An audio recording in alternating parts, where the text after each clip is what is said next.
Hello everyone, I am Hafsa Khan and in this video we are going to start with X-ray crystallography. ये आपका modern pharmaceutical analytical techniques का syllabus का last part है और आप अभी तक हमने जितनी भी टेक्निक्स पढ़ी हैं उससे थोड़ा सा आपको ये डिफरेंट लगेगा बट ओवरऑल बहुत इजी पार्ट है ये भी। और जैसे मैं आपको नोट्स दूंगी उसी तरह से आप इसको पढ़ना और प्रिपेयर करना। अगर आपको इसके अलावा प्रीवियस वीडियोस अगर आपको चाहिए प्रीवियस सिलेबस जो भी आपकी टेक्निक्स हैं तो the link is in description, आप वहाँ से जाकर देख सकते हैं। So now let's start with production of X rays. When high velocity electrons strike the metal target they produce X-rays। क्या होता है कि कोई इलेक्ट्रॉन है, ठीक है, वो बहुत ज़्यादा स्पीड से आ रहा है, बहुत ज़्यादा उसकी वेलोसिटी है और वो किसी मेटल को आकर टकराता है तो क्या होता है, एक्स रेज प्रोड्यूस होती हैं। इस प्रोसेस को हम पढ़ते हैं by Bohr theory of atomic structure. हम सबको पता है बोहर थ्योरी, हमने 11th-12th में पहले से पढ़ रखी है। हमें पता है कि आपके जो शेल्स हैं KLMN, के में रहते हैं आपके 2 इलेक्ट्रॉन्स, L में 8, M में 18 एंड N में 32।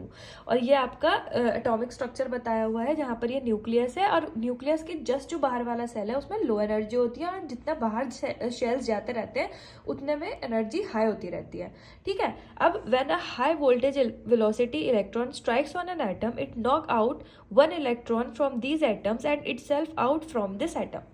क्या होता है कि जब कोई इलेक्ट्रॉन बहुत ज़्यादा वेलोसिटी से आकर किसी एटम को स्ट्राइक करता है तो वो उस इलेक्ट्रॉन, वहाँ पे जो पहले से इलेक्ट्रॉन्स प्रेजेंट है उसमें से एक इलेक्ट्रॉन को क्या करता है, जिस जगह पे वो स्ट्राइक करता है वहाँ के इलेक्ट्रॉन को वहाँ से हटा देता है।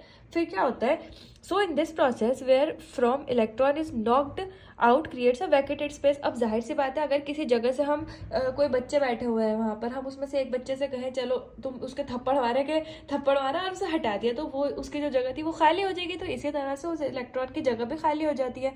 फिर इन दिस वॉइड उस खाली जगह पर क्या होता है, electron comes from higher energy level to lower energy level. वहाँ पर क्या होता है कि जो हमारे इलेक्ट्रॉन हायर एनर्जी लेवल में प्रेजेंट होते हैं वो आकर लोअर एनर्जी लेवल वाले की जो जगह है वो ले लेता है, खुद आकर उसकी जगह पर बैठ जाता है, ठीक है।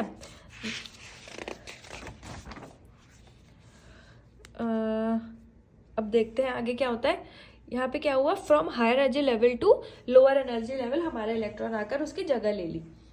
Now this released x ray energy will be equal to the difference in energy between the shells. अब ये जो हमें एनर्जी मिली है ये किसके बराबर होती है, जो हमारा डिफरेंस है एनर्जी में उन दो शेल्स के, ठीक है। तो इसको हम किस तरह से लिख सकते हैं, E X-ray is equal to EL minus EK, E X-ray is equal to EM minus EK, E X-ray is equal to EN minus EK if electron falls on L, M and N shells respectively. Okay, क्योंकि यही उसके next shells हैं। Now ये आपका Coolidge tube for production of x rays, ये आप diagrammatic representation है, ये आप इसको अच्छे से पढ़ लेना।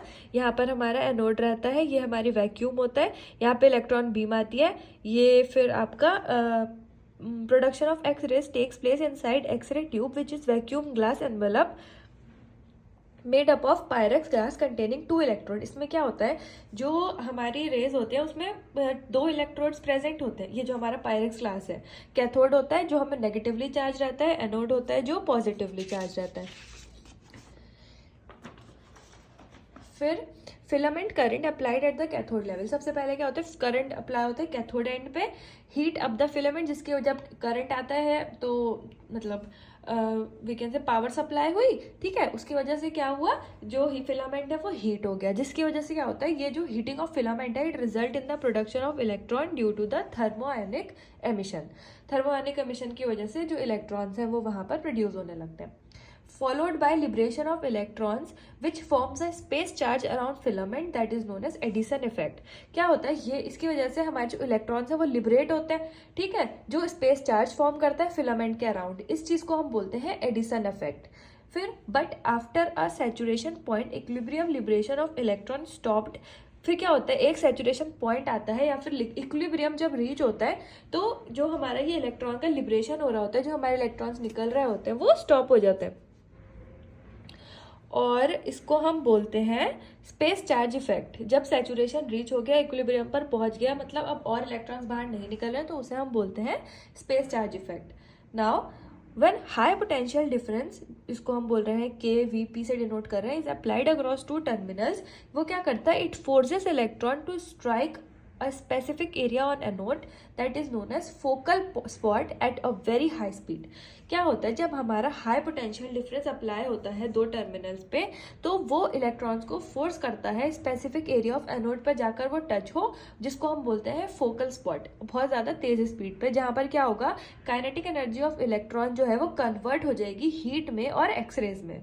बस यहीं पर ही हमें हमारी एक्सरेज मिल गई. ओनली 1% एक्सरेज प्रोड्यूस्ड और 99% हमारी जो रहती है वो हीट रहती है. अब आप खुद अंदाजा लगा लिया, अब इतने सारे पूरे प्रोसेस के बाद जो हमें मतलब ऑब्टेन हुए हीट और एक्सरे, उसमें से 99% तो हमारी हीट ही रहती है, ओनली 1% हमें मिलती है एक्सरेज.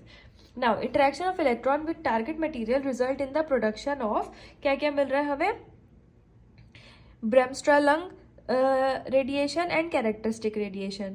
ब्रेमस्ट्रंग रेडिएशन हमें कैसे मिलेगा, when electron passes near nucleus it slowed and path is deflected, energy lost emitted on the BR, जिसको हम रिप्रेजेंट कर रहे हैं BR से. नाउ कैरेक्टरिस्टिक रेडिएशन, अगर हमारे electron have sufficient energy to knock an electron out of inner shell of targeted metal atoms. तो ये हो गए हमारे दोनों तरह के कौन कौन से प्रोडक्शन हमें मिल रहे हैं.